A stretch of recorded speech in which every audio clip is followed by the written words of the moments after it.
Good morning students. ચોખ્ખી આવક અને ચોખ્ખી કાર્યકારી આવકનો અભિગમ છેલ્લા લેક્ચરની અંદર આપણે સમ જે છે એ બેને પૂરા કરાવ્યા હતા. ત્રીજો અભિગમ કે ત્રીજો એપ્રોચ આવે છે એ રૂઢિગત અભિગમ આવે છે. મોડિગ્લાની મિલર અભિગમ આપણે છેલ્લે રાખશું. રૂઢિગત અભિગમમાં શું ભણી ગયા એ તમને ખ્યાલ છે કે દેવા કે ડિબેન્ચર ચોક્કસ પ્રમાણમાં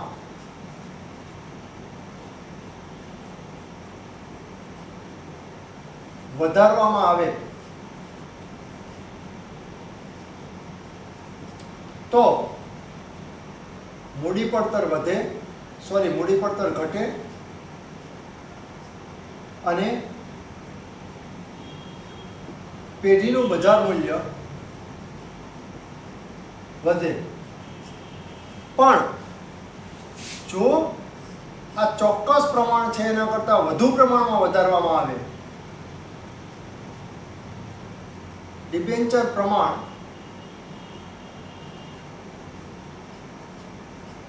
ચોક્કસ પ્રમાણ કરતાં વધુ વધારો કરવામાં આવે થાય તો શું થાય કે તો અહીંયા જે તમારી મૂડી પડતરનો દર ઘટેલો આવેલો હતો ને એ મૂડી પડતરનો દર વધી જાય અને પેઢીનું બજાર મૂલ્ય જે વધારે મળેલું હતું ને એ પેઢીનું બજાર મૂલ્ય ઘટે.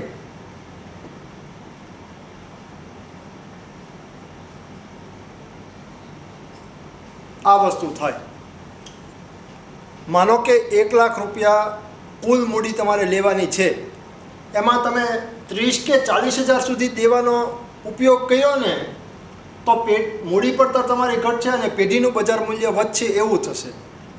હવે જો એ 40 હજાર કર્યા એના બદલે 60 હજાર તમે કરો તો અહીંયા જે મૂડી પડતર ઘટી હતી એના કરતાં મૂડી પડતર વધે અને પેઢીનું બજાર મૂલ્ય અહીંયા જે વધેલું હતું એ પેઢીનું બજાર મૂલ્ય ઘટે. દાખલા તરીકે તમે 1 લાખની કુલ મૂડી હોય એ 1 લાખની મૂડીના 2 ભાગ પાડ્યા, 20,000ના ડિબેન્ચર લીધા અને 80,000ના ઇક્વિટી શેર લીધા.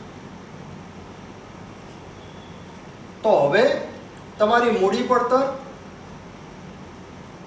માનો કે 10% અને પેઢીનું બજાર મૂલ્ય છે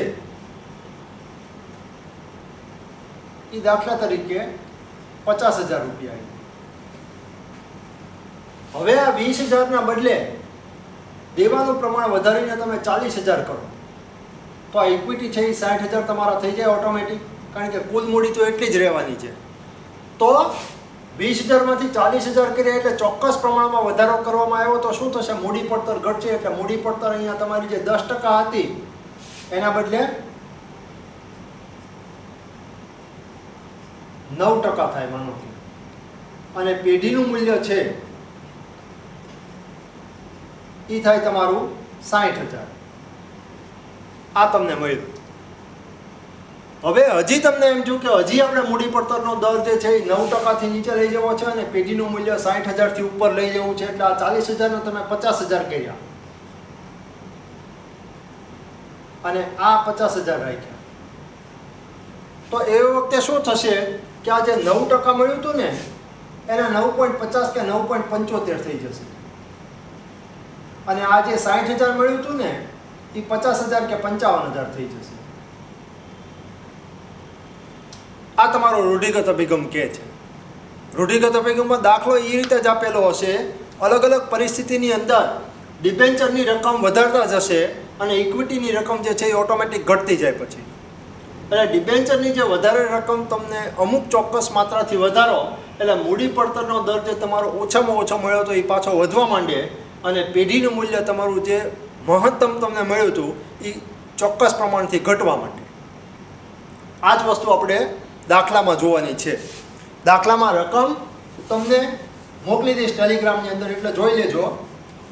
પણ રૂઢિગત અભિગમનો દાખલો જો તમારે એક્ઝામની અંદર આવશે તો એક જ કંપની એક જ પેઢીની ચોખ્ખી કાર્યકારી આવક તમને આપેલી હશે અને 3 અલગ અલગ પરિસ્થિતિની અંદર ત્રણ અલગ અલગ કિસ્સાની અંદર ચોક્કસ રકમના ડિબેન્ચર છે એ ફાળવતા હશે.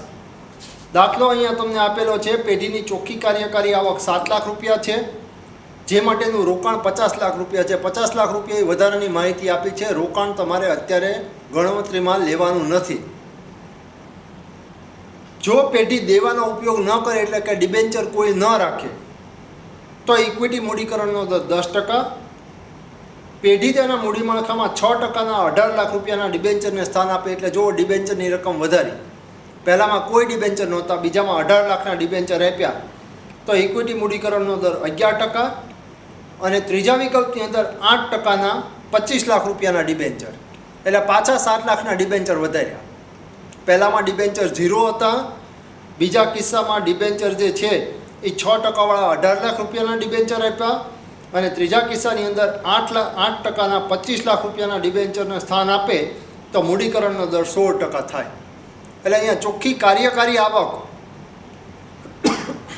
એક જ લેવાની તમારે,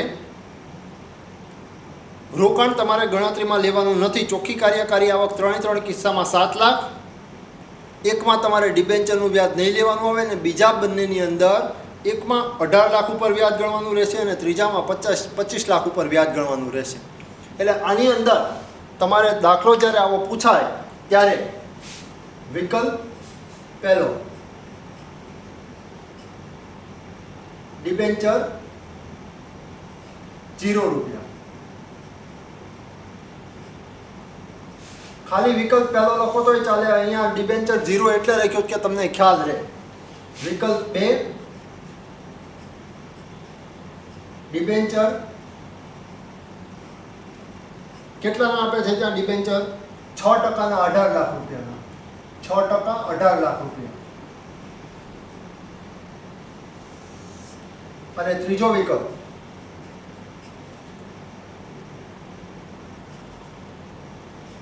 ડિબેન્ચર 8% અને 25 લાખ રૂપિયા.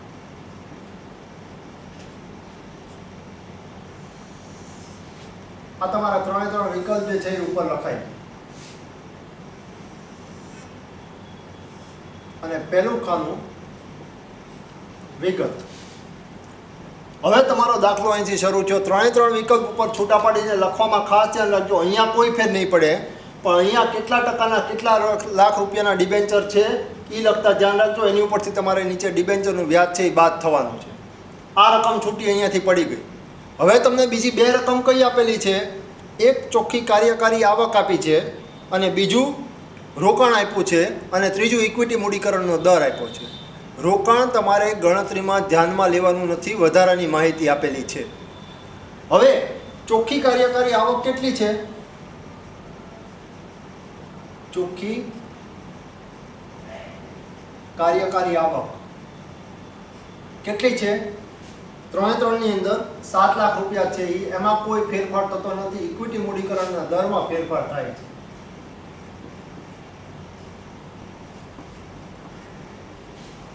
આ તમારી ચોખ્ખી કાર્યકારી આવક. બીજું હવે શું કરવાનું તમારે? રૂઢિગત અભિગમમાં પણ બીજા સ્ટેપની અંદર ડિબેન્ચરનું વ્યાજ બાદ કરવાનું. ડિબેન્ચરનું વ્યાજ પહેલામાં તો ડિબેન્ચર છે જ નહીં એટલે કાંઈ નહીં આવે, 0 આવશે. બીજામાં 18 લાખ રૂપિયાના 6%ના ડિબેન્ચર છે એટલે 1,08,000 રૂપિયાનું વ્યાજ થાય 6% લેખે. અને ત્રીજા વિકલ્પની અંદર 25 લાખ રૂપિયાના 8%ના ડિબેન્ચર છે એટલે 2 લાખ રૂપિયા એ વ્યાજ થાય. પહેલા સ્ટેપની અંદર ચોખ્ખી આવકના અભિગમની જેમ ડિબેન્ચરનું વ્યાજ તમે બાદ કરી દીધું. હવે વધે એ શું વધે? તમારો ઇક્વિટી શેર હોલ્ડર માટેની કમાણી.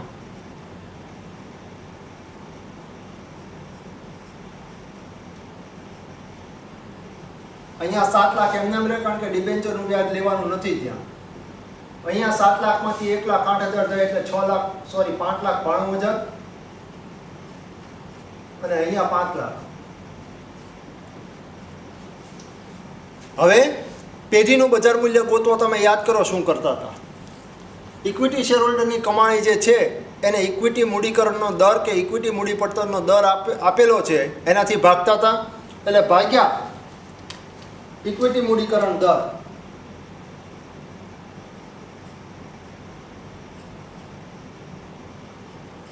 ઇક્વિટી મૂડીકરણ દર ત્રણેયમાં અલગ અલગ આપ્યો છે. એકમાં 10% છે, એકમાં 11% છે અને એકમાં 16% છે. આ ત્રણ તમને મૂડીકરણ દર અલગ અલગ આપ્યા છે. હવે આવશે એ શું આવશે? આ દરને આનાથી ભાગો એટલે 7 લાખ ભાગ્યા 0.10, 5,92,000 ભાગ્યા 0.11 અને 5 લાખ ભાગ્યા 0.16 કરો એટલે તમને ઇક્વિટી શેરનું બજાર મૂલ્ય મળે. ઇક્વિટી શેરના બજાર મૂલ્ય તમને મળે એટલે કેટલું આવે? અહીંયા 70 લાખ રૂપિયા થાય. અહીંયા 5,92,000 ભાગ્યા 0.11 કરો એટલે 53,81,818 અને ત્રીજામાં 5 લાખ ભાગ્યા 16% કરો એટલે 31,25,000. આ તમારું ઇક્વિટીનું બજાર મૂલ્ય આવી ગયું. ઇક્વિટીનું બજાર મૂલ્ય આવી ગયા પછી હવે શું જોવે? પેઢીનું બજાર મૂલ્ય ગોતવા. ડિબેન્ચરનું બજાર મૂલ્ય જોવે તો પ્લસ ડિબેન્ચર બજાર મૂલ્ય. ડિબેન્ચરનું બજાર મૂલ્ય અહીંયા કાંઈ નથી, 0. અહીંયા 18 લાખ અને અહીંયા 2 લાખ, સોરી 25 લાખ. આ તમારું ડિબેન્ચરનું બજાર મૂલ્ય આવ્યું. હવે ઇક્વિટી શેરનું બજાર મૂલ્ય પ્લસ ડિબેન્ચરનું બજાર મૂલ્ય એટલે તમારું પેઢીનું કુલ બજાર મૂલ્ય થાય.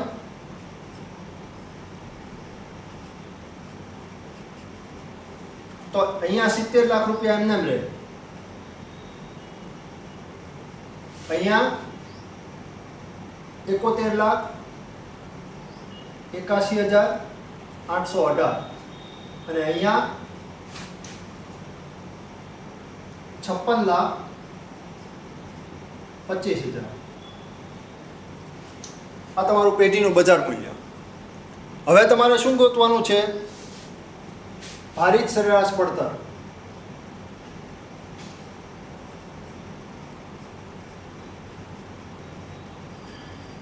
ભારિત સરેરાશ પડતરની ફોર્મ્યુલા શું છે? નીચે લખું છું કૌંસમાં. ચોખ્ખી કાર્યકારી આવક ભાગ્યા પેઢીનું બજાર મૂલ્ય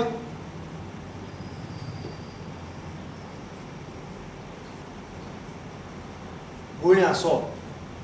આ તમારું સૂત્ર છે. એટલે 7 લાખ ભાગ્યા 70 લાખ ગુણ્યા 100 એટલે એ તમારું થાય 10%. બીજામાં અહીંયા લખી જ નાખું 7 ભાગ્યા 70 એટલે તમને કોઈ ડાઉટ ન હોય.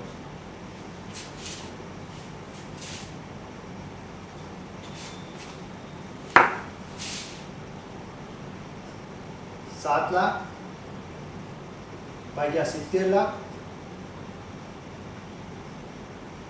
ગુણ્યા 100 એટલે એ તમારું આવે 10%. પછી 7 લાખ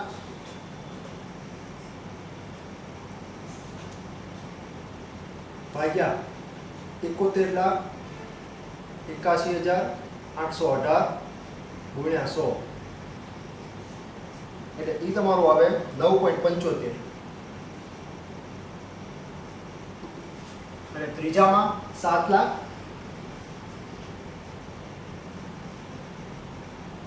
ભાગ્યા 56,25,000 ગુણ્યા 100 એટલે એ તમારું આવે 12.44%. આ તમારો મૂડી પડતરનો દર પણ આવી ગયો. આ રકમ તમારે પરીક્ષામાં દેખાડવાની જરૂર નથી, તમારી સમજણ માટે જ દેખાડી છે અહીંયા. બરોબર? સૂત્ર લખવાની પણ જરૂર એક્ઝામમાં નથી. બરોબર? લખશો તો વાંધો નથી, આ રકમે અહીંયા દેખાડશો તો વાંધો નથી, પણ જરૂરી છે નહીં. એટલે નહીં દેખાડો તો ચાલશે. હવે તમારે શું કરવાનું છે? જુઓ તમે અહીંયા રૂઢિગત અભિગમમાં શું આપણને કીધું હતું કે ચોક્કસ માત્રામાં ડિબેન્ચરનો વધારો કરવામાં આવે, ચોક્કસ રકમથી ડિબેન્ચરની રકમ જે છે એ વધારવામાં આવે તો શું થાય કે તમારો મૂડી પડતરનો દર જે છે ભારિત સરેરાશ પડતર એ ઘટે અને પેઢીનું બજાર મૂલ્ય વધે. હવે અહીંયા જુઓ તમે, પહેલા વિકલ્પમાં ડિબેન્ચર નહોતા ત્યારે પેઢીનું બજાર મૂલ્ય 70 લાખ હતું અને મૂડી પડતરનો દર 10% હતો. પહેલા વિકલ્પમાંથી બીજા વિકલ્પમાં ગયા, 18 લાખ રૂપિયાના ડિબેન્ચર તમે લીધા, ડિબેન્ચર અહીંયા કોઈ નહોતા, એમાં 18 લાખ રૂપિયાનો વધારો તમે કર્યો, તો પેઢીનું બજાર મૂલ્ય 70 લાખમાંથી 71,81,818 થયું, એટલે 1,81,818નો વધારો થયો. અને મૂડી પડતર તમારી 10% હતી, એના બદલે 9.75% આવી. એટલે રૂઢિગત અભિગમમાં તમને જે કીધું હતું કે ચોક્કસ પ્રમાણ કે ચોક્કસ માત્રામાં વધારો કરવામાં આવે તો મૂડી પડતર ઘટે અને પેઢીનું બજાર મૂલ્ય વધે. એ તમારું અહીંયા સાચું પડ્યું. ત્રીજા વિકલ્પમાં 18 લાખ ડિબેન્ચરના 25 લાખ રૂપિયા ડિબેન્ચર કર્યા, એટલે 7 લાખ ડિબેન્ચર પાછા વધાર્યા, તો અહીંયા જે 71,81,818 થયું હતું એમાંથી 56,25,000 થઈ ગયું. એટલે પેઢીનું બજાર મૂલ્ય પાછું ઘટ્યું.